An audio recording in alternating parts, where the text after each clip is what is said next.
Om Namo Bhagavate Vasudevaya. Om Namo Bhagavate Vasudevaya. Om Namo Bhagavate Vasudevaya. Dvamma hingsak shantir arjavam. Acarya Upasanam shocham sthiryam atma vinigraha. Indriyartheshu vairagyam anahankara evacha janma mrityu jara vyadhi dukkha doshanudarshanam asaktirana vishvanga putradara grihadishu nityang cha sammachitatvam ishtanishtopapatishu Mai chananya yogena bhaktiravya-bhicharini vivikta desha sevitvam aratir jana sangsadhi adhyatma jnana nityatvam tattva jnanartha darshanam etaj jnanam iti proktam ajnanam yadaton yatha. Translation: humility, pridelessness, non-violence, tolerance, simplicity, approaching a bona fide spiritual master, cleanliness, steadiness, self-control, renunciation of the objects of sense gratification, absence of false ego, the perception of the evil of birth, death, old age and disease, detachment, freedom from entanglement with children, wife, home and the rest, even-mindedness amid pleasant and unpleasant events, constant and unalloyed devotion to me, aspiring to live in a solitary place, detachment from the general mass of people, accepting the importance of self-realization, and philosophical search for the absolute truth. All these I, Lord Krishna says, declare to be knowledge, and besides this, whatever there may be, is ignorance. A request for cell phones to be turned off, please. Srila Prabhupada's purport. The process of knowledge is sometimes misunderstood by less intelligent men as being the interaction of the field of activity. But actually, this is the real process of knowledge. If one accepts this process, then the possibility of approaching the absolute truth exists. This is not the interaction of the 24 elements, as described before. This is actually the means to get out of the entanglement of those elements. The embodied soul is entrapped by the body, which is a casing made of the 24 elements, and the process of knowledge, as described here, is the means to get out of it. Of all the descriptions of the process of knowledge, the most important point is described in the first line of the 11th verse. Mai chananya yogena bhaktir avya-bhicharini. The process of knowledge terminates in unalloyed devotional service to the Lord. So, if one does not approach or is not able to approach the transcendental service of the Lord, then the other 19 items are of no particular value. But if one takes to devotional service in full Krishna consciousness, the other 19 items automatically develop within him. As stated in Srimad Bhagavatam, Yasya asti bhaktir bhagavatya kinchana sarvair gunais tatra samasate suraha. All the good qualities of knowledge develop in one who has attained the stage of devotional service. The principle of accepting a spiritual master, as mentioned in the 8th verse, is essential, even for one who takes to devotional service. it is most important. Transcendental life begins when one accepts a bona fide spiritual master. The Supreme Personality of Godhead, Shri Krishna, clearly states here that this process of knowledge is the actual path. Anything speculated beyond that is nonsense. In this series of verses, the symptoms of knowledge are described. It's quite a long purport. I've only read the first paragraph because I particularly wanted to discuss the point of Acarya Upasanam, which is mentioned in the 8th verse and is discussed in this first paragraph. Bhagavad-gita is a book of knowledge. That should be axiomatically accepted. We find that our devotees distributing Srila Prabhupada's books in India, they find that the most popular book is Bhagavad-gita, as it is. Because most Hindus feel that we should have Bhagavad-gita in our home. If we don't, we should have this. How many people read it, I don't know, but that feeling is there that we should have it in our home. But simply to keep it in the home does not give us the benefit of taking the book. We have to read it. Then we can get benefited by the knowledge within. Of course, Bhagavad-gita is so sacred that simply by keeping it in our home, that invites the blessings of the Supreme Lord. That is auspicious to have within the home. Some people say that keeping Mahabharata within the home is inauspicious because that will bring Mahabharata within the home, the Samaveta Yuyutsavaha, that will bring Yuyutsu, those who are eager for fighting, into the home. But that's simply a Hindu legend, we can say. But Bhagavad-gita should be in the home, and being in the home, that is good, but even much better is to be opened every day and read. And many people who do that, they also do it as a kind of ritual. They recite the verses, one chapter every day, or something. Vishnu Sahasranam, Gopal Sahasranam, Venkatesh Subhrabhatam, something like this. We have recited it, very good. We are very pious and we will get God's blessing. But better than that, better than not having Bhagavad-gita in the home is having Bhagavad-gita in the home.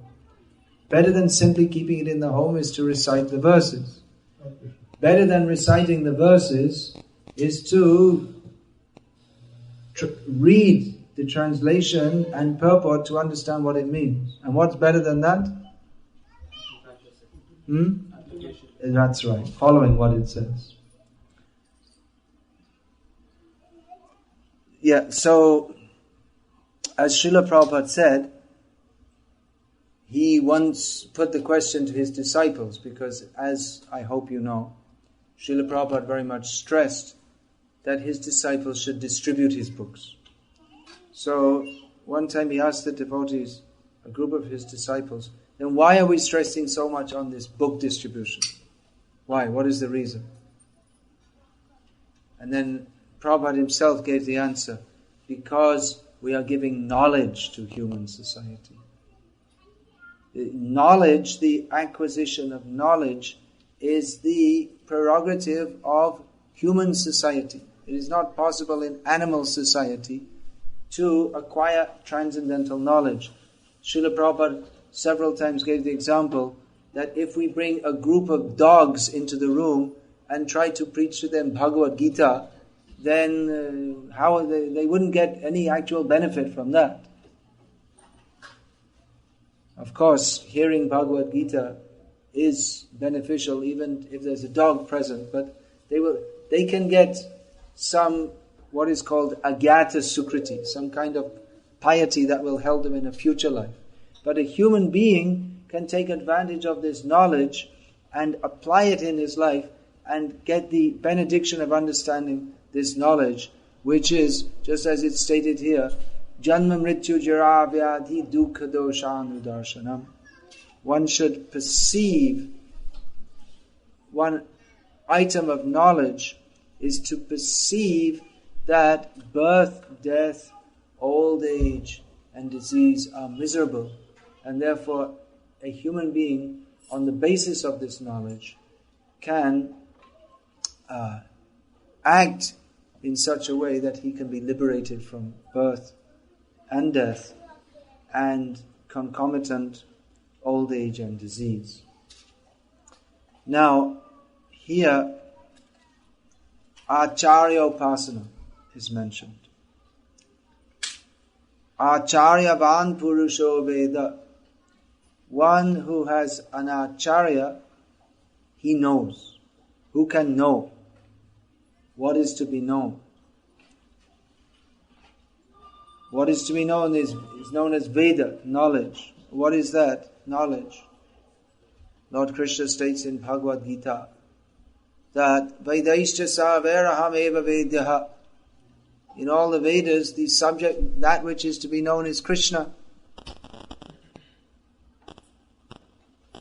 Vede Ramayane Chaiva Purane Bharate Tatha Adav Ante Chamadhe Cha Hari Sarvatra Giyate. In all the Vedas, Puranas, Ramayana, Mahabharata, all the Vedic literatures, beginning, middle and end, the actual subject matter is Hari, Bhagavan, Krishna. This is the actual subject matter. And one who has accepted an Acharya, he can know this. Because Acharya means one who teaches. And what does he teach? There are so many things you can learn. How to dance, how to sing, how to make chapatis. There are many things to be learned. But what is the essence of knowledge? That is to understand Krishna, our relationship with Krishna. This is called Sambandha Gyan. Then Abhideya, how to act in that relationship.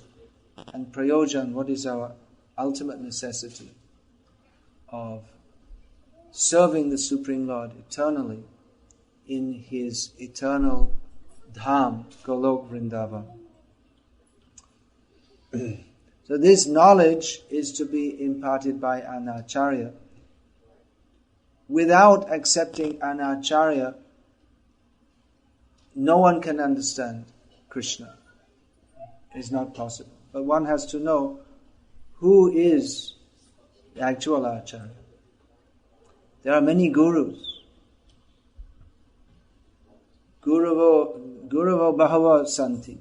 Shishya vittapaharaka. Durlabam sadguru devi. Shishya kleshopakaraka. As Lord Shiva told his wife, Devi, that there are many gurus who are very expert at taking away their disciples' money. But rare is the actual guru who takes away the miseries of the disciple. So, actual guru is he who, as Lord Krishna states in Bhagavad-gita, is Tattvadarshi. One who has seen the truth, who knows how to guide properly. Otherwise, we are in the Andha Parampara. Andharya, what is that?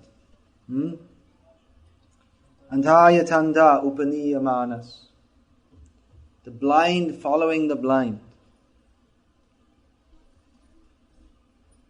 So we need to go to one who is Tattvadarshi. Tattvadarshi means one who sees the truth, who knows the truth. And what is that truth? Vedesya saveraham eva vedyaha. Could we leave this till later? Now please, I know you want to be hospitable, but let everyone concentrate on hearing now. That's better.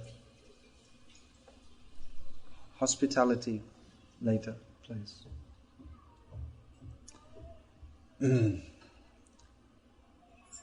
So, who knows Krishna and how to guide us to Krishna is the actual Guru.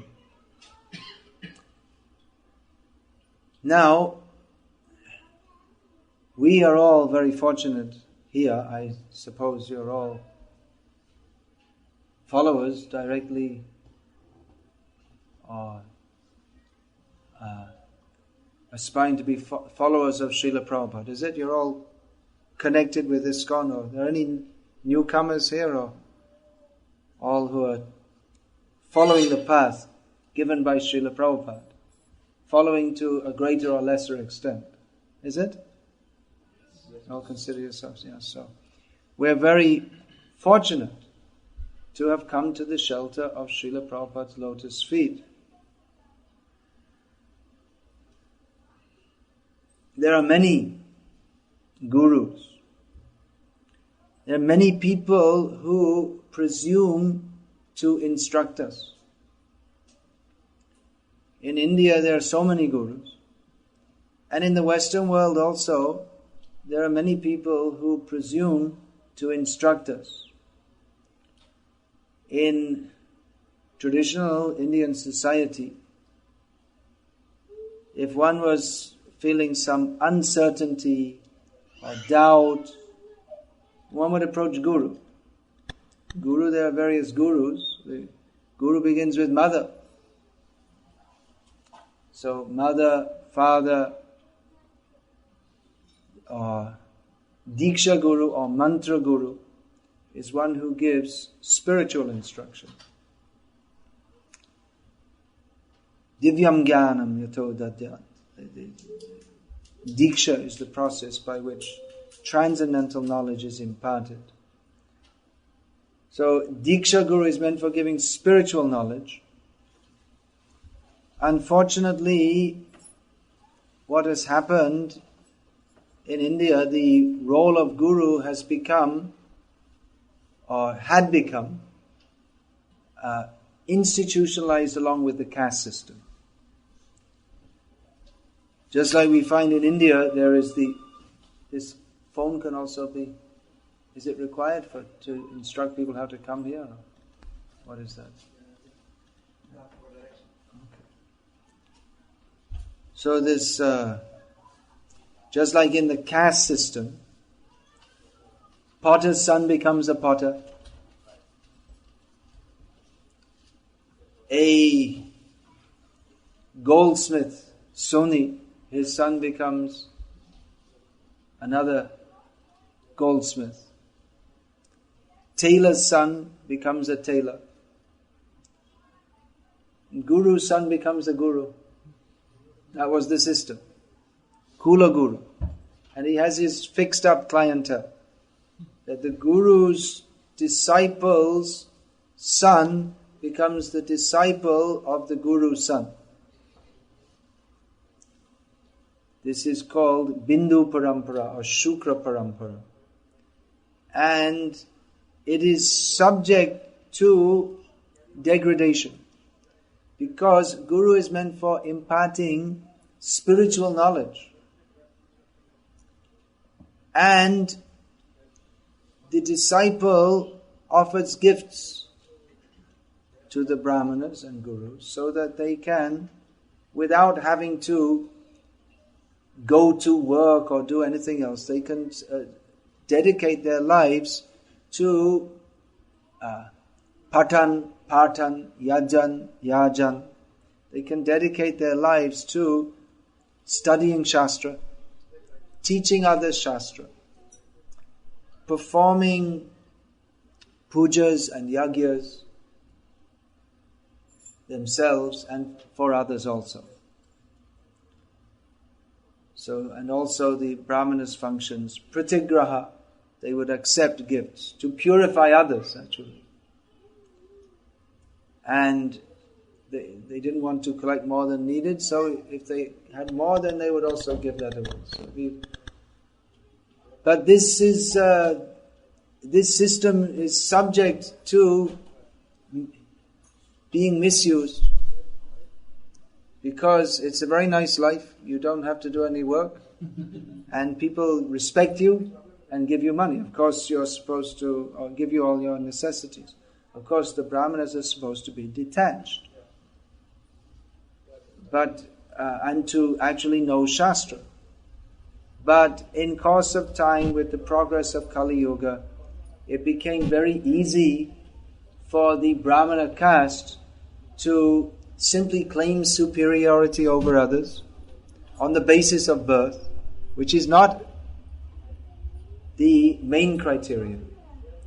Generally, a Brahmana's son will become a Brahmana.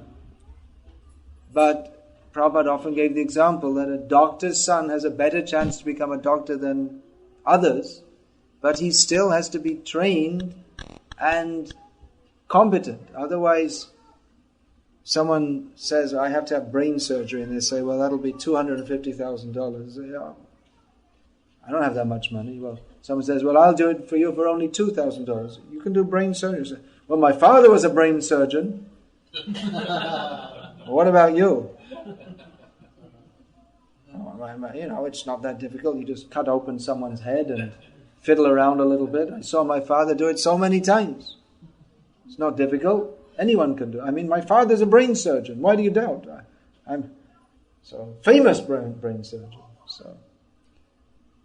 So we wouldn't even by saving $248,000, we wouldn't want an amateur to tinker around with our brains, even if he's the son of a famous brain surgeon. But it became that we were able to accept or prepared to accept someone who's not properly trained to be an imparter of spiritual knowledge, and we tend to accept that tendency was there. Who is born the son of a Brahmin, specifically those from the guru castes. Not every Brahmin's guru. That's the best. That's the plum job. There's also cooking Brahmins. They have to work hard. And Pujari Brahmins, priest Brahmins, astrologers, and all this kind of thing. So the post, it became a post, a social institution that you invite the guru to your home. He comes once a year. He blesses it. You feed him, you touch his feet, you give a donation. And when there's a marriage in the family, he's called, and this is what he does. And he might recite a few shlokas. Eventually recite a few shlokas. I remember once in Visakhapatnam, I think it was, there was one young man, Brahmana, reciting so many shlokas, and I couldn't catch. I said, what was that you were reciting? What does that mean? He said, I don't know. I just, my father taught me to recite it. I know what it means. He has as if it was an absurd question. Why should I know what it means? You ring the bell and pass out the plate. So, just as a religious function, no spiritual benefit. But this kind of Kula Guru doesn't have much influence in India today. Any of our Indian friends here were initiated by Kula Gurus? In the Brahmin caste, still the Upanayanam goes on. Father will do that. But that's also meaningless. In most cases. They do it as a social function, that's all. The Upanayana means they should go that should be done at a young age. Nowadays they mostly do along with the marriage to save expenses. When they're already too old. Manu says that if a boy over 12 years old, if he's not given Upanayanam, then he's finished, no hope. then he's just a Shudra. So, but they get married at about the age of 99 because they have to, well, not that old, usually about 30, 32, isn't it? Because they have to go to college, get their PhD, then go to America and earn lots of money, and then only they can get married to their wife, who's also half dead at the time. So they do the Upanayanam all at once to save money, because it's expensive. They do it, they club it together with the marriage. And this is all meaningless. It should be done at a young age, and then the boy should go in the Gurukul to study Veda. They're not studying Veda, they don't know. Rare to find any boys who are trained in Vedas. There are some still. So nowadays, what's going on in India, gurus, they're a bunch of cheaters. They're all different kinds. There's very popular someone who he has a long flowing beard and very nice, and smiles, and all the well-placed young executives go to him, and he says, I'm not actually anyone's guru, but still they observe Guru Purnima. He has something which I call the art of going to hell very easily by following him. Just nothing there, no substance, nothing at all. And we have so many self-made gurus. So they get some rich disciples, and they're good at telling some stories, and the rich disciples promote them, and they become famous. I was talking just the other day, I was mentioning the name of one very famous guru in India, has a daily TV show. And she left India about 12 years ago, I guess. Maybe, about that. 10 years ago. She never heard of him. Everyone in India heard of him. And why she hadn't heard of him?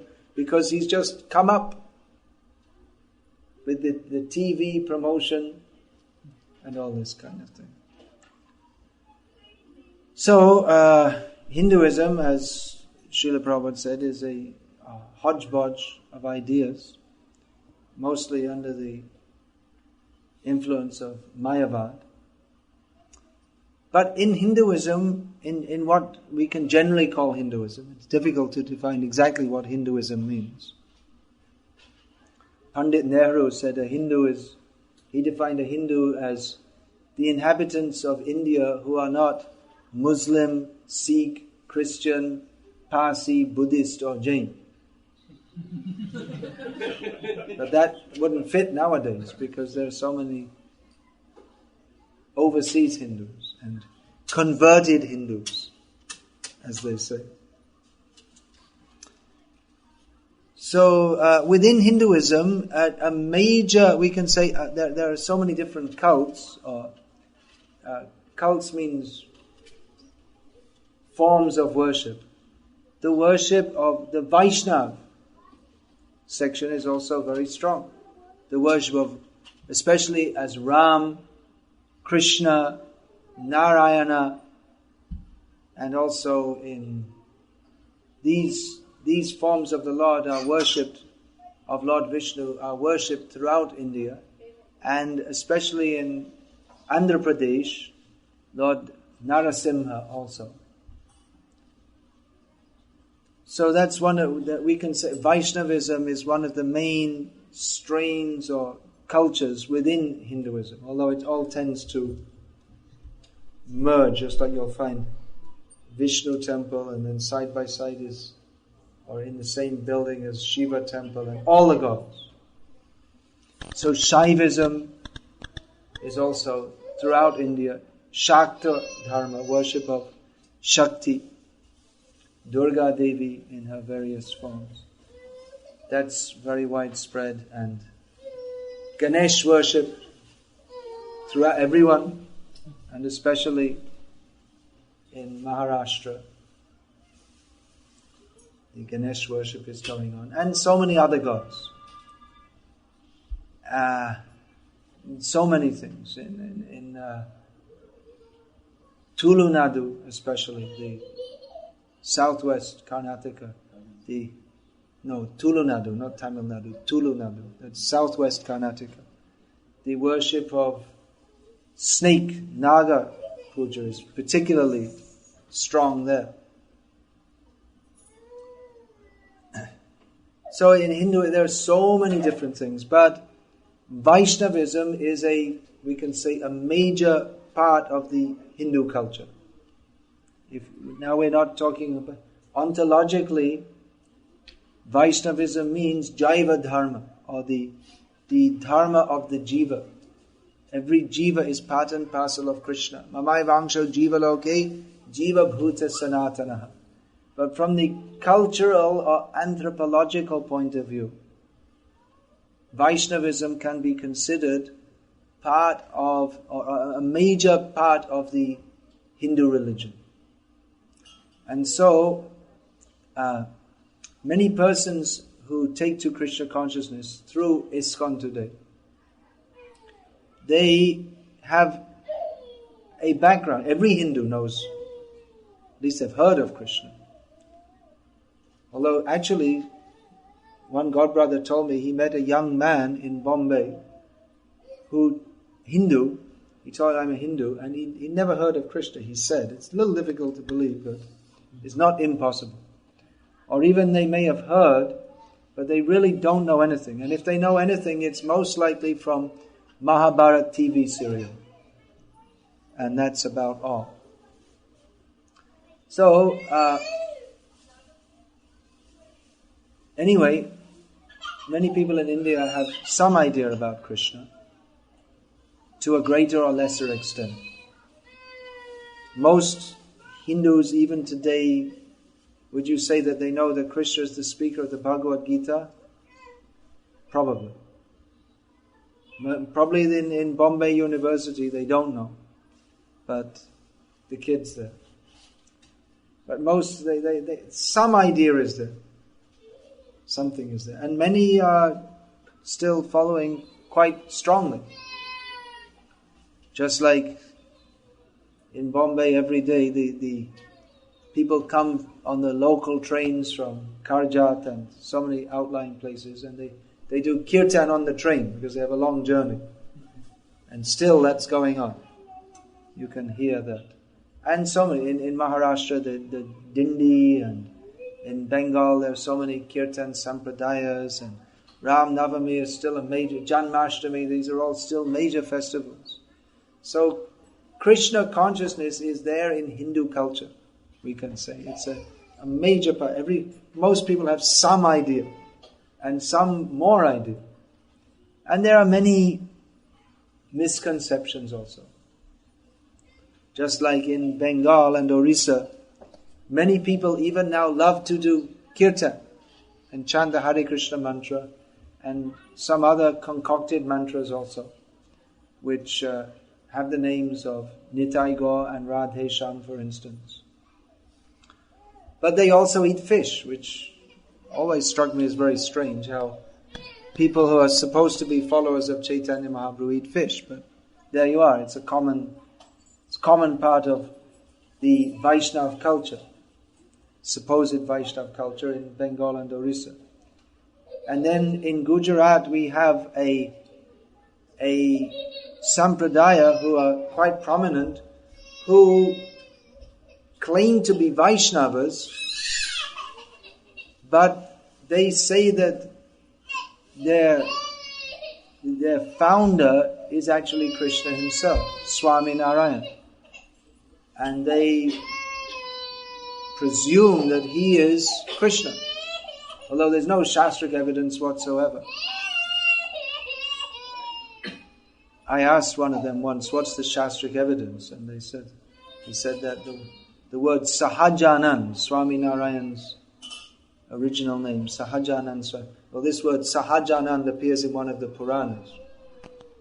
It's not very good evidence of him being Bhagavan, that this term appears.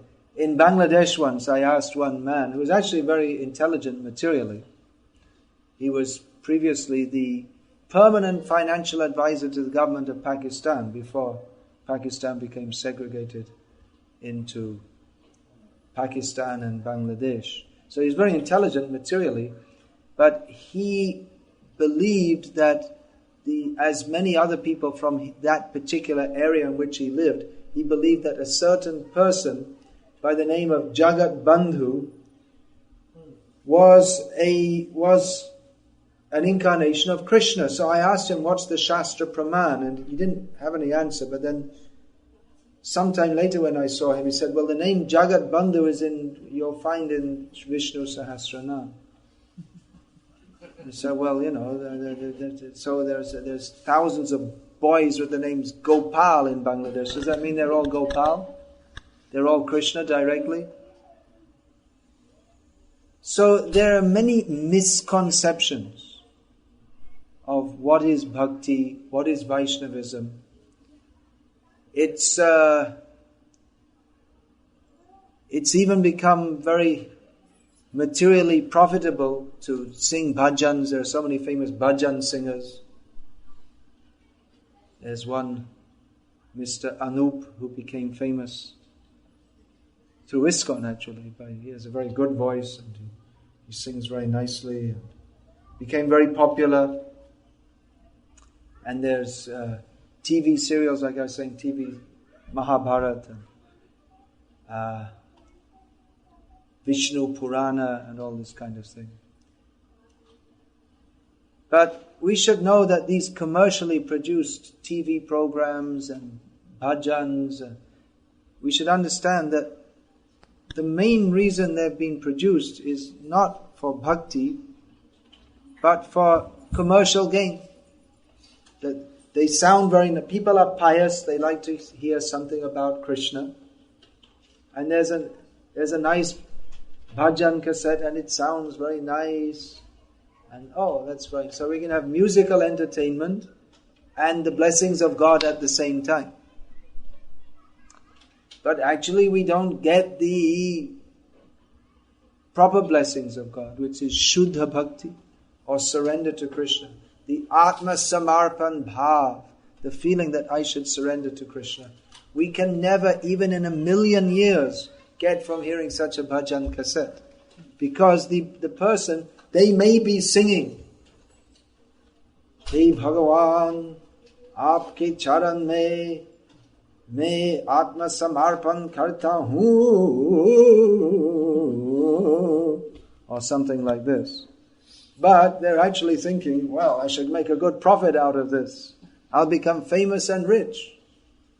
So, if the motive is not to surrender to Krishna, then however sweet it may sound, we'll never get Krishna.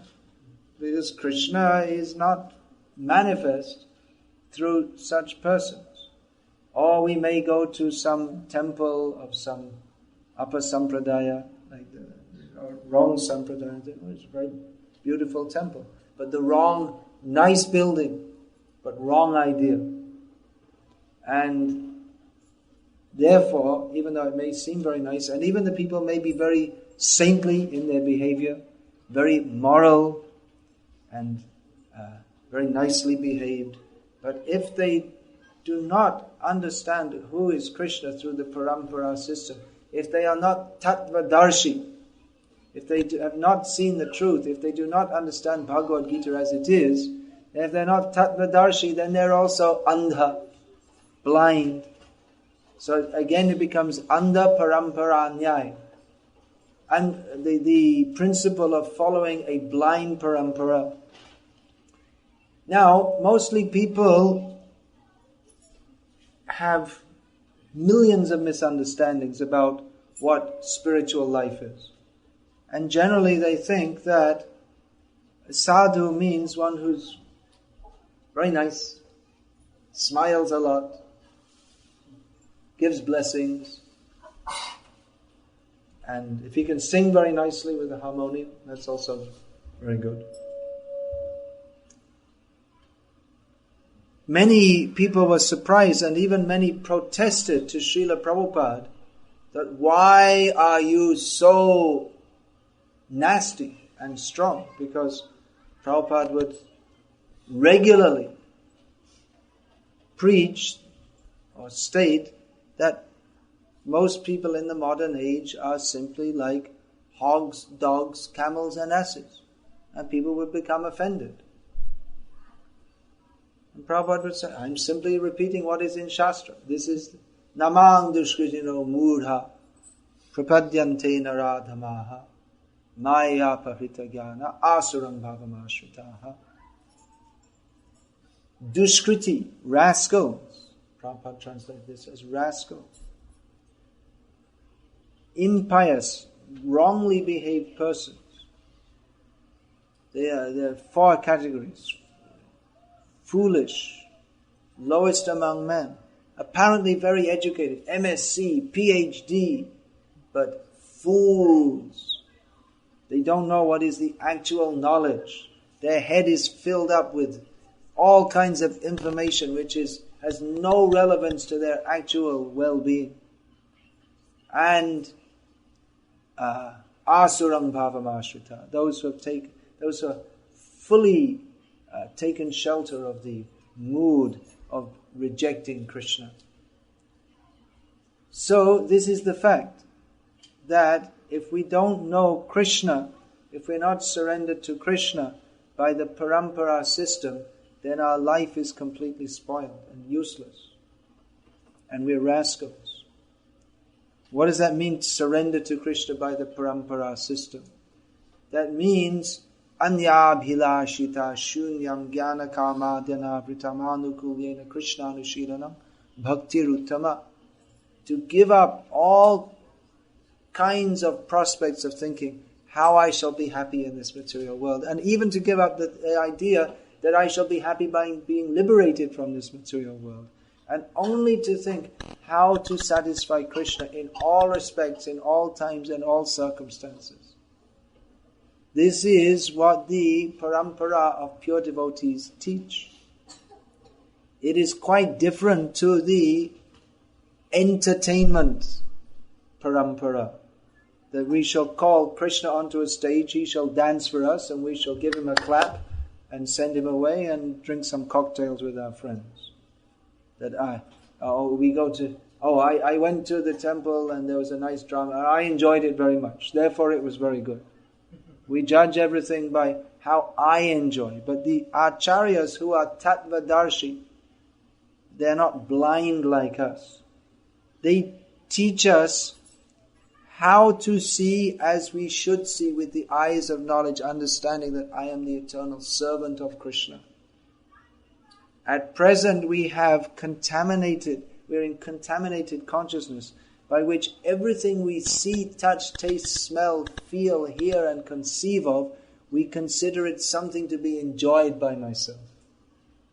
So even when we hear of Krishna, we think, how can I enjoy? I shall enjoy. I like this temple. It's very nice. They have nice bhajans and it sounds very nice. And the kirtan singers are not so good over here. So I'll go to that temple. I like it better. And they have better prasad and they don't ask you for any money and it's better. Or even I can give money. I can give so much money. So we can build a big temple and I will be famous as a great donor and I shall enjoy this temple more.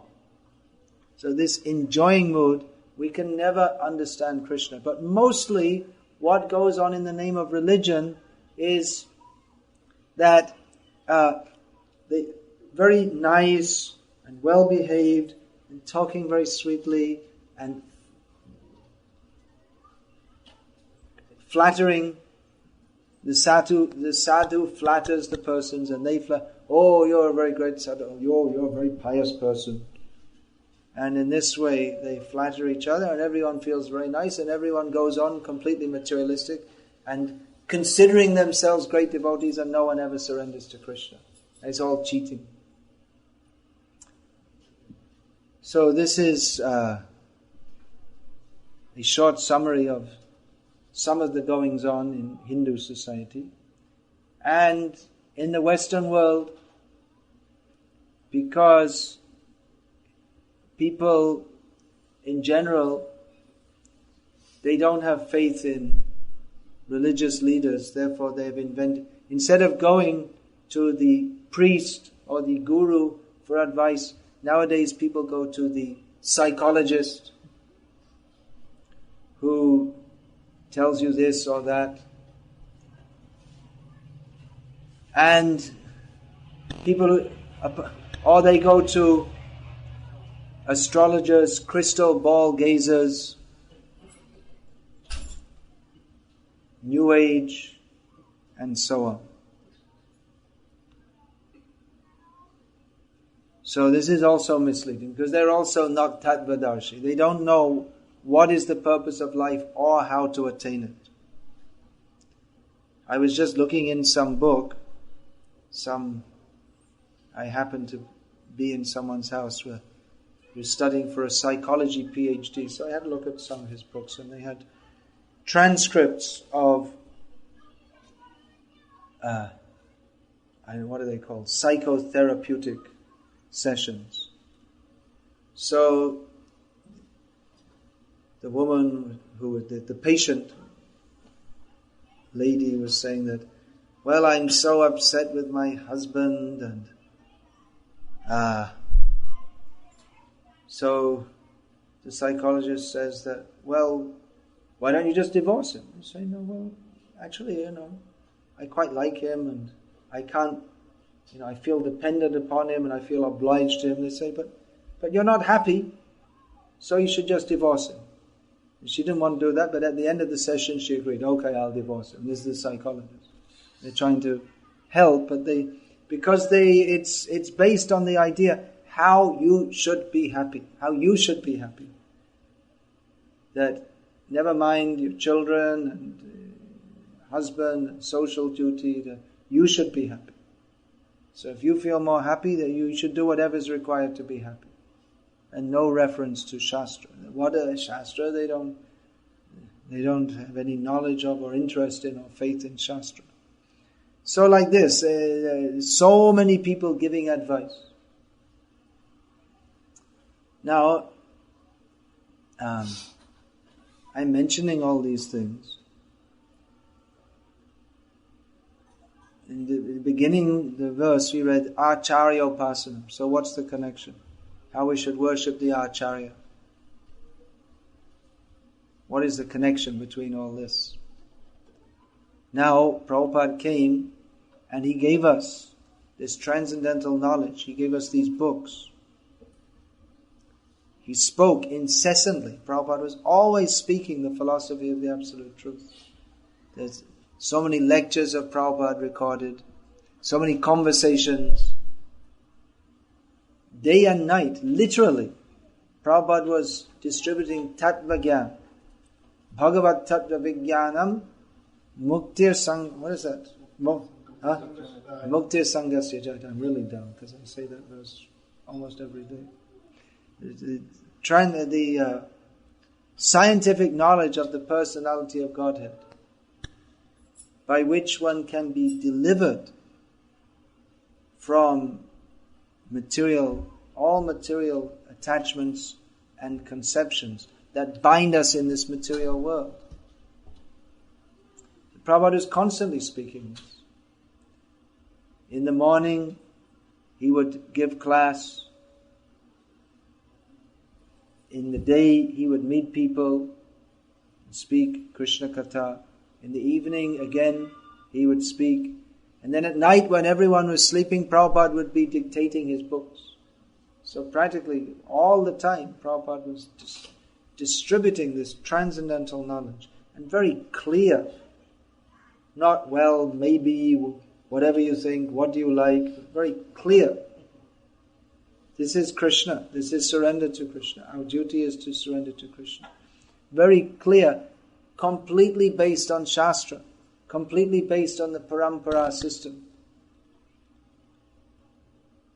Because Prabhupada was fully connected to Krishna through the Parampara system. Therefore, he was fully able to deliver Krishna. And we can take Krishna by fully taking Srila Prabhupada's instructions. It's a very simple principle. Srila Prabhupada is fully in connection with Krishna. Srila Prabhupada has given himself to us as his books. Srila Prabhupada said, if you want to know me, then read my books. And those who are fully connected to Srila Prabhupada by fully following his instructions, they can impart the same instructions to us. And if we fully accept them, then we can fully become Krishna conscious. Very simple principle. However, we have the tendency to be attached to that which is not in our self-interest, or to not be fully surrendered to the Amnaivani, the instruction that comes through parampara. So we may think that, well, yeah, Prabhupada is instructing this way, but then I also know from my past background, this sadhu is also very good.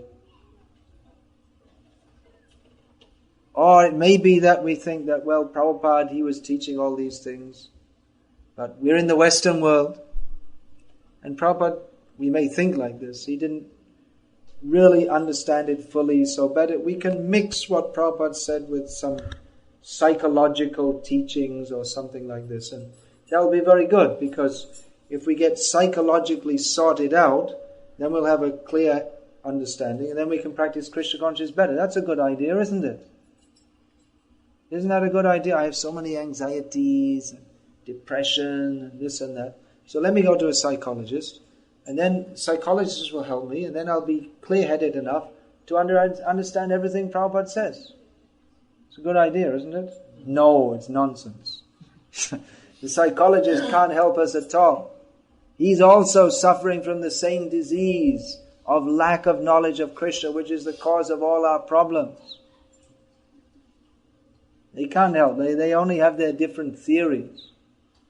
It's all this psychology stuff. Practically, it's just another form of sense gratification, because you lie down and you talk about yourself. But purification, by which we get free from all psychological problems, is effected not by thinking about ourselves, but by hearing and chanting about Krishna. And the more we talk about ourselves, considering how I should be happy, not in relationship to Krishna, the more contaminated we become. So, it's another anartha, or another obstacle on the path of Krishna consciousness, to think that I need to do anything else but follow the process of Krishna consciousness as delivered by Prabhupada through the parampara system. I need to do this, then I can become a better devotee. It's simply a call of Maya, that instead of being surrendered to instead of following the system of Acarya Upasanam, then we think, well, I know better than the Acarya. Or our Western civilization, we know better. Or Prabhupada, he was teaching like that, but we also know so many things. Now, actually, it may be true in many ways that those who come from, they're coming from a Hindu background, they may know so many things about Krishna, and many of the things are very good also. Just like I was saying, in Maharashtra, there's so many people, they like to do kirtan. That's very good. We're not saying it's bad. We're not saying that but if we learn from the bona fide Acharya, then we can know what to accept and what not to accept from the Hindu culture.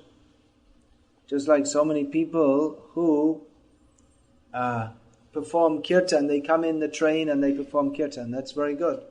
But they also drink tea. Now, drinking tea certainly isn't as serious an anartha or unwanted activity as eating beef. But it's still an anartha, it's still an obstacle on the path of bhakti. It's a material attachment. And those who are followers of an actual Acarya, they cannot be tea drinkers or coffee drinkers or even garlic eaters or onion eaters or even vegetarians without offering their food to Krishna. One who's actually following the Acarya, he cannot even go to the store and buy a loaf of bread because they can't be offered to Krishna.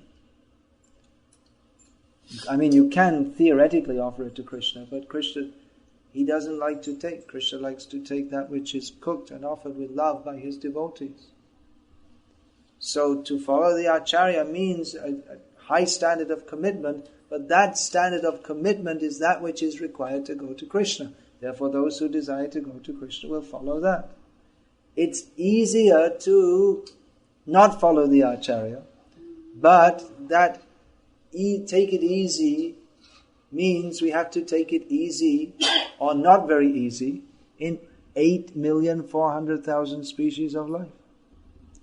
Whereas if we follow the Acarya, then we get free from birth and death. Little difficulty requires to be taken. Actually not very difficult.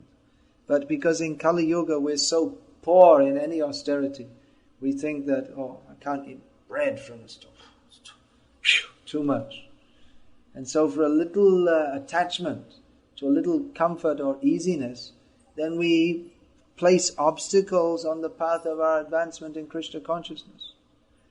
Or if we think that, I worship Krishna mostly, but also a little bit Shiva and Durga because we need some material benedictions from them. But that's also an obstacle on the path of Shuddha Bhakti. Anya Deva Shrainai Tomare Kahinu Bhai A Bhakti Paramakara Narotan Das. Prabhupada quoted so many times that not the determination not to worship demigods, to take shelter of Krishna only, this is the prime cause of this helps us to enter into pure devotional service. So as we have to understand, Prabhupada has explained very clearly in his books what is the process of pure devotional service. His books means he translated the Shastras. He didn't invent anything. But he gave the books, Bhagavad-gita as it is, Srimad Bhagavatam, everything is explained very clearly, and to elucidate these topics and make it absolutely clear for us, Prabhupada has given us his Bhaktivedanta purports. So everything is very clear and straightforward, what we have to do to become pure devotees of Krishna, which is the only goal of life. Anything else is ephemeral, means here today, gone tomorrow. The only real necessity of every living being is to develop pure love of Krishna. So this Acarya Upasanam, this is required in our Vaishnava society, in our ISKCON society. We're seeing the tendencies to mix up what Prabhupada has given us with what we have received and are receiving through the broader culture in which we are raised. Now, it may be that some things may be adopted, just like, for instance, there are, last night we were at the program, there's some young men from Sri Vaishnava background. So that culture is very good. Very good culture, if one is raised in that. So it's not that one has to reject all of that. That's very nice. That's very good. But at the same time, we can understand that it's not possible to follow all those things in the modern age. Therefore, without rejecting whatever proper things we may have received in there, because unfortunately, most Sri Vaishnavas nowadays are quite off the mark. Many of them are worshipping different, some Sai Baba or Kalki avatar, really nonsense. Horrible to see, coming in such good families and how they've become distracted. All their great forefathers, how distressed they must be to see their descendants worshipping these colossal cheaters, demons posing as incarnations of God. So, but if one has received this, something good, then take it, yes, don't reject. But add this chanting of Hare Krishna, which is a practical method of reviving our God realization in this age. So even many things are there, what we may call Hindu values or basic human values. Whatever is good, that should be adopted, but we should know what to adopt and what not to adopt on the basis of what Prabhupada has given us. We shouldn't think that, as is sometimes mentioned, that, well, Prabhupada said that, but now we have to adopt something else, because Prabhupada very clearly said that his books are the law books for the next 10,000 years. Prabhupada wanted that, or foresaw that Vaishnava society would be guided by his instructions. So it's not that Prabhupada is just one guru and there are so many gurus and you can take Prabhupada and just mix it up with this or that. But those who have come to Krishna consciousness, and I think that everyone in this room, is their life has been greatly or hopefully changed wholly for the better by taking to Prabhupada's instructions or the movement that Prabhupada started. So we shouldn't think that, well, Prabhupada was just a guru. There are so many gurus. And I'm also a bit of a guru, so I know many things also. And I can also make my own spiritual cocktails. But we should understand that Srila Prabhupada is that very great devotee sent by Chaitanya Mahaprabhu to spread his mission all over the world. And that although there may be many sadhus in India, none of them come anywhere near the stature of Srila Prabhupada. None of them are able to help us and guide us, and by giving us the clear knowledge of what is the actual path of Krishna consciousness, as Srila Prabhupada has done. So, it is essential that all persons taken to Krishna consciousness in the line of Srila Prabhupada understand what he is teaching us. Otherwise, we don't get the actual benefit. This ISKCON movement is not meant simply for becoming a vegetarian, or if we're already vegetarian, stop eating garlic and onions and offer all your food to Krishna and don't drink tea and in this way become more pious. It's not simply a more moral form of Hinduism. And then we chant Hare Krishna together, and that's very nice, and we feel some peace of mind. But following these principles, that is not the mission of ISKCON, to make everyone into a vegetarian and to help people get peace of mind. And that's the aim, is to give pure love of Krishna, which means certainly moral life is required as a background. There's no beef-eating Vaishnavas or gay and lesbian Vaishnavas. Just like they have Galva. Anyway, it's horrible. Let's not talk about that. They could also have Balva, Beef and Lamb Vaishnava Association. But no, there's no such thing. So basic moral life is there, but that is not the aim in itself of this movement. Prabhupada didn't come to this world to teach everyone, be a vegetarian. Sometimes we see bumper stickers, chant Hare Krishna and be a vegetarian. But if we're actually chanting Hare Krishna, then automatically one is more than a vegetarian. If you're actually chanting Hare Krishna, then we'll be taking only food offered to Krishna, which is not only vegetarian, but that's, if it's offered with love and devotion for the satisfaction of Krishna, then we can take Krishna's prasad, remnants. So to understand all these points, what did Srila Prabhupada actually come to give? He came to give the path of pure love of Krishna,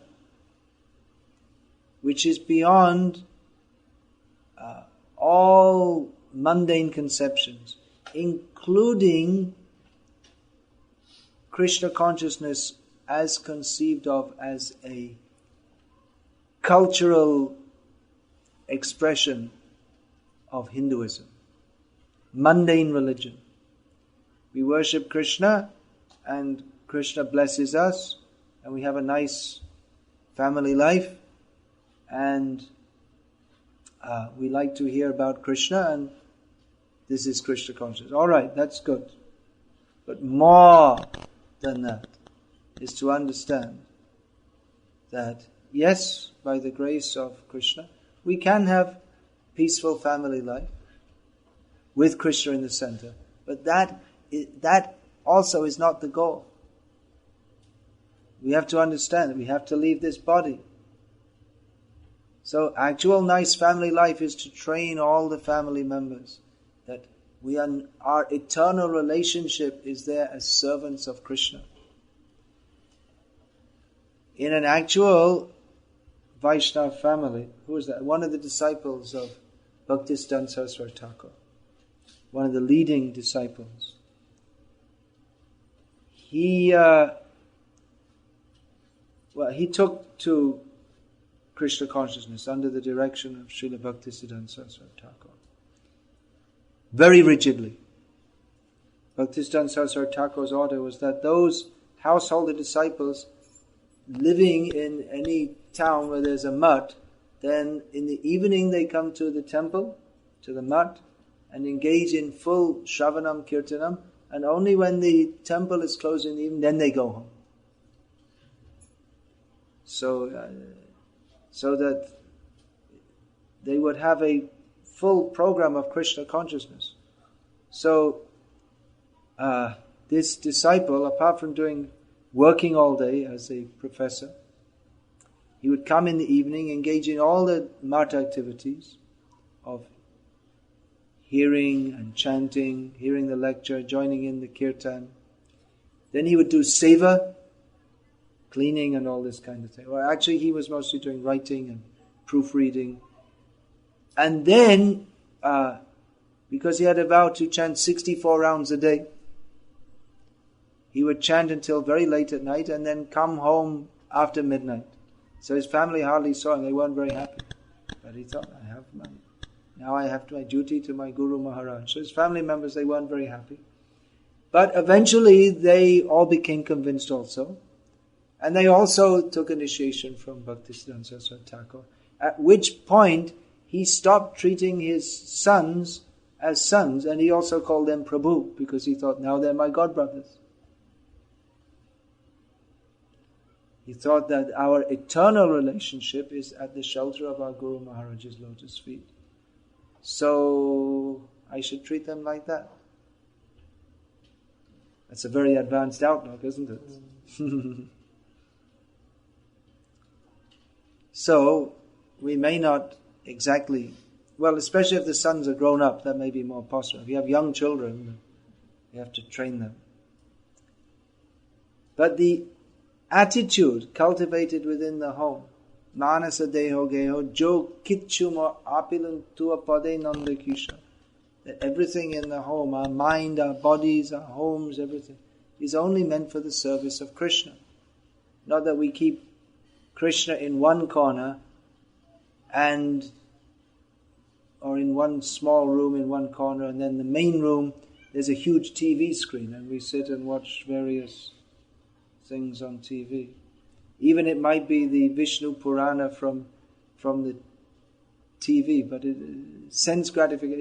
It's made as a kind of semi-religious sense gratification, which people like to watch, and they become somewhat religious. But again, by watching this for millions of years, no one will ever get the idea that they should surrender to Krishna, because the person who's making it and the people acting in it, they're not at all surrendered to Krishna. So, to be a Vaishnava means what does a Vaishnava mean? What do we think? It should be that serving Krishna is the main goal of our life. Should we say that's a Vaishnava? Is that a good definition? Serving Krishna is the main goal of our life? You all accept that? No. That's wrong. Serving Krishna is the only goal of our life. If we say the main goal of our life, that means we have other goals. But that's not Ananya Bhakti. That's not surrender to Krishna. Now, within serving Krishna, we may have sub-goals. We may pursue various goals, just like in family life. We have to think, children's education, this, that, and the other. But that should all these endeavors, career, all this kind of thing, should be subordinated to the principle of how we have to serve Krishna. Just like, for instance, this is one example. There are many, many examples. One devotee was asking me that he could get a job in some place, I never heard of it, some island off the coast of South America. And he's by profession a goldsmith, so he could get a job there. And he would earn a lot more money than he's presently earning living in Gujarat. So he asked me, should I go? I said, are there any devotees there? Is there any devotee association? He said, no. I said, don't go, stay. Because what's the use of going there and earning more money and forgetting Krishna by not having any association? So he agreed. He gave up the prospect of worldly success to further his prospects of spiritual success. So this should it's not that I said to him, well, you should just give up your job and give up your family. And no, you have your family, look after your family, you have to do something. But even though you could provide more material goods for your family by going to South America or wherever it is, somewhere. But there's no use to doing that if in doing so you run the grave risk of losing your Krishna consciousness. Because a family member, they have to, actual family is that we all see ourselves as part and parcel of Krishna. We have to serve Krishna together. So I particularly request you to understand Krishna consciousness as Srila Prabhupada has given it to us, because there may be others who are devotees, but mostly, like I say, in modern Hindu culture, there is much confusion, and many people who speak of Krishna, mostly everyone who's speaking, I was told, I don't watch, but I've heard on this, they have this TV channels, Astha, and the other one is Sanskar, is it? Or something like that? Sanskar, yeah. So I haven't watched any of the programs, although 24 hours, yeah. I was told that mostly the Swamis, they never even mention the name of God. Most of them don't even talk about religion. They talk about personality development and how to develop self-confidence, and they tell lots of stories and jokes. And this is what the modern Hindu guru is. They may throw in a few stories about Krishna and they'll mix it up with a story about Einstein as if it's all the same kind of thing. And dish it all out with a little singing. And people want to be cheated. It's laghu, which means light. But guru means heavy. That knowledge is heavy, we don't like to hear. Something light, entertaining. But guru means heavy. Follow this. So disciple also has to be heavy. Guru is heavy and disciple has to be heavy enough to take the weight of Guru's instructions. We want a light. It's an oxymoron. It means a contradictory. We want a Guru who is light. But that Guru is not Guru. Because Guru means heavy. So if we are light, that means we are insincere, whimsical. Then we'll want something that's very nice, very good. I like it. We judge everything how I like it. But Guru trains us how to act and think in such a way that everything we do, Krishna will like it. Prabhupada has delineated this in his books. Clearly, straightforwardly, in all details, from every conceivable angle of vision. So, I request you to take this very seriously. Read Prabhupada's books. That was a must when we all joined ISKCON. It is expected every devotee has to read Prabhupada's books. But unfortunately, I'm finding sometimes devotees, they've been initiated for 20 years and they still haven't read the Srimad Bhagavatam. So something's wrong there. Because we're initiated for the sake of receiving transcendental knowledge in the parampara, which is principally given through Prabhupada's books. So if we're not reading them, then why are we getting initiated? It's not just promising, I will not eat meat and not drink wine, but all that is to prepare us for receiving this transcendental knowledge. And if we're not receiving knowledge from Prabhupada and through the parampara, then that means we're receiving knowledge from other sources, because all the time we're receiving information through the senses. So that means we're going to be misled. If we don't accept the correct guidance, then we're going to be misled, and we'll have so many different ideas. And even within Prabhupada's movement, we find that someone's teaching something about, based on some psychology or something like this, or family, seminars on family life with very little reference to Shastra, and mostly based on men are from Mars and women are from Venus, which is all useless actually, because it's not based on Shastra. It's based on the idea of personal relationships. But if we simply follow dharma, what is described in Shastra, then automatically all these things come without all the different speculation. The problem with all these books like Men Are From Mars and stupid books like this, it's all based on the idea that the man should provide sense gratification for the wife, and the wife should provide sense gratification for the husband. And you have to balance that. This is what they call love. And that's why there are so many divorces, because marriage is entered into for sense gratification. Whereas in Vedic culture, it is entered into or in any human culture, it's entered into as a religious process for purification. That man and wife enter into married life for the sake of helping each other. That's why we say Sahadharmini. What is the meaning of that? It means who together, the wife together with the husband, practices dharma. Not Saha Bhogini. Not meant for that.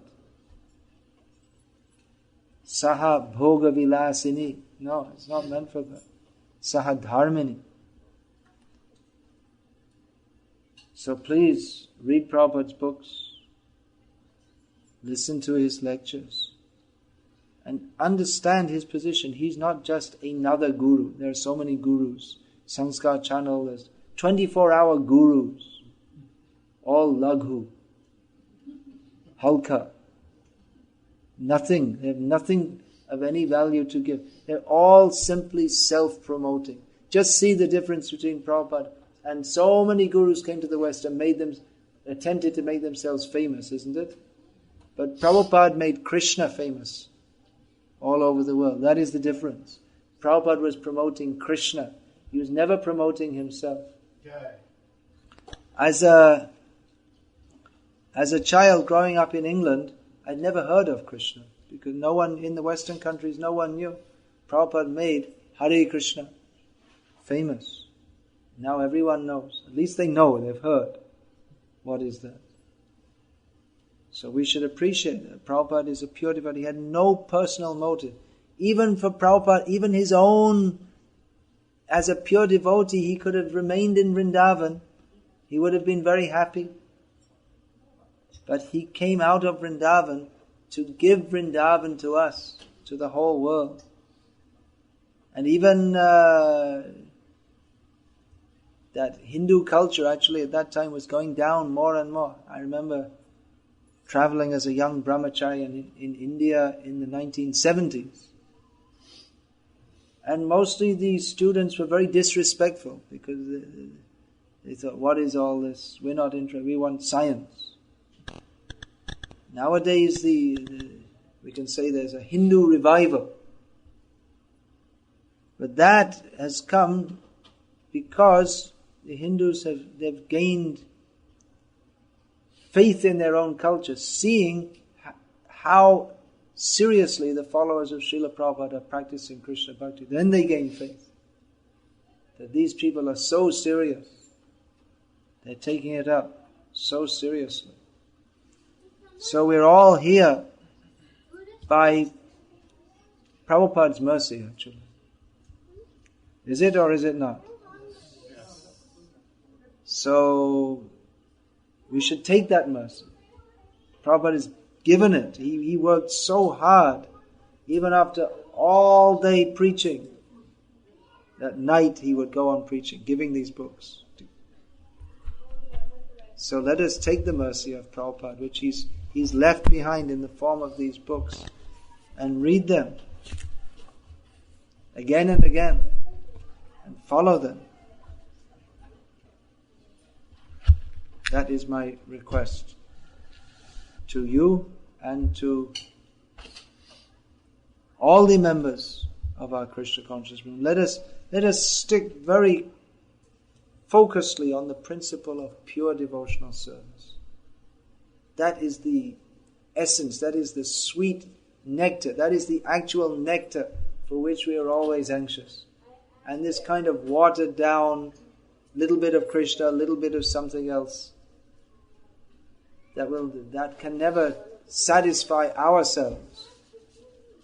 Never, certainly cannot satisfy Krishna. And if Krishna is not satisfied, then we ourselves will not be satisfied. So if we actually want our own self-interest, then we must surrender to Krishna. And Prabhupada has given us that process so easily, actually. There's nothing very difficult to follow.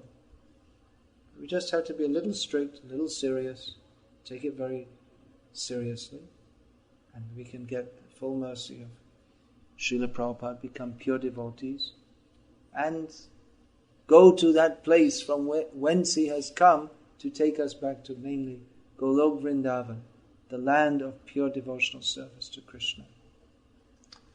Hare Krishna. So any question, comment, or protest, please say it now. And maybe protest sometimes. If you have some objection, we're also willing to consider that. Yeah. Maharaj, you mentioned Prabhupada, he came to give Krishna consciousness as a cultural movement, as a cultural revolution. Can you speak a little more? What does cultural mean? What do you... Srila Prabhupada said that Krishna consciousness is not an ordinary religion. It is a spiritual, cultural and philosophical movement for the re-spiritualization of the entire human society. Culture encompasses all activities of human society and the individuals within it. Not only the activities, but culture is based on a mindset or a philosophical understanding, just like the modern Western culture is based on it's not a rigidly defined philosophy, but it's based on the idea that we should all enjoy ourselves as much as possible. So Western culture is the culture for going to hell. And the Vedic culture is based on the understanding that death is not the end. That we get what we do in this life makes our future. And the ultimate focus of Vedic culture is pure Krishna consciousness, to act in such a way that we will go to Krishna. So Prabhupada was teaching the Vedic culture, specifically the Vaishnava culture of surrender to Krishna. So that's culture encompasses how we dress, what we eat, how we spend our day, everything. So it's a big topic. I'm writing a book about that, and I have one book, introductory book about that, Glimpses of Traditional Indian Life, which gives some idea of the culture that Prabhupada wanted to introduce us to. Anything else? I'm writing a new book on Bhakti. Can you give some inspiration which you found if we don't know what it's like? What you don't know about him. What is the question, Maharaj? About Bhaktisiddhanta Saraswati Thakur. Well, I told you something in the class. I was referring to Professor Sanyal, Narayan Das Adhikari, who disciple of Bhaktisiddhanta Saraswati Thakur. In essence, he himself said that the essence of all his teachings was Drigdrishya Vichar, to understand who is the seer and who is the seen. Actually, I gave a seminar in Mayapur last year, so I have that on CD. So you can take the CDs. It's in one of them. Then you'll get about 8 hours of Bhaktisiddhanta Vani.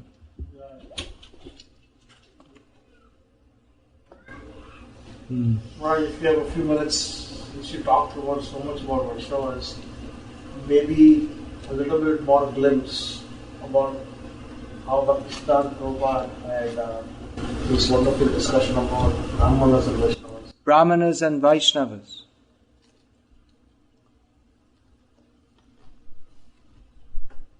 Yes, Srila Bhaktisiddhanta Saraswati Thakur wrote a book on this topic. Brahmana o Vaishnava Vishayat. I can't remember the full name. Taratamya, something like this. Yeah, that was a major point of contention in Hindu society at the time. Not so much nowadays. To a large extent, it's become accepted in Hindu society that even Westerners can be and are Brahmanas, because the Brahmanas, to a large extent, have left their traditional duties as spiritual teachers. So the vacuum has been filled by others, and that's to a large extent accepted now, which Bhaktisiddhanta Saraswati Thakur fought to establish, that a real Brahmana is one who actually acts like that, and who is absorbed in spiritual consciousness. So to a large extent, that fight is over. He had to fight at the time against the Brahmana orthodoxy, who did not want to give up their inherited monopoly over religion. So, Hare Krishna. Yeah. This is Bhaktisiddhanta Prabhupada who took the initiative of giving Diksha, Brahman Diksha, based on the qualities. He was the main... He established, or he fought to himself and others also, but himself in the vanguard, established that anyone, or a Vaishnava, must be accepted as a Brahmana by his qualities. He wasn't the first to do this, but he made it. In that age, he was the one who was making a very strong case for this, for which he came up against much opposition.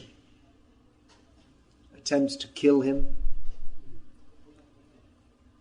Being an Acharya isn't such an easy thing. It's not a matter of just going around and getting fed and giving blessings.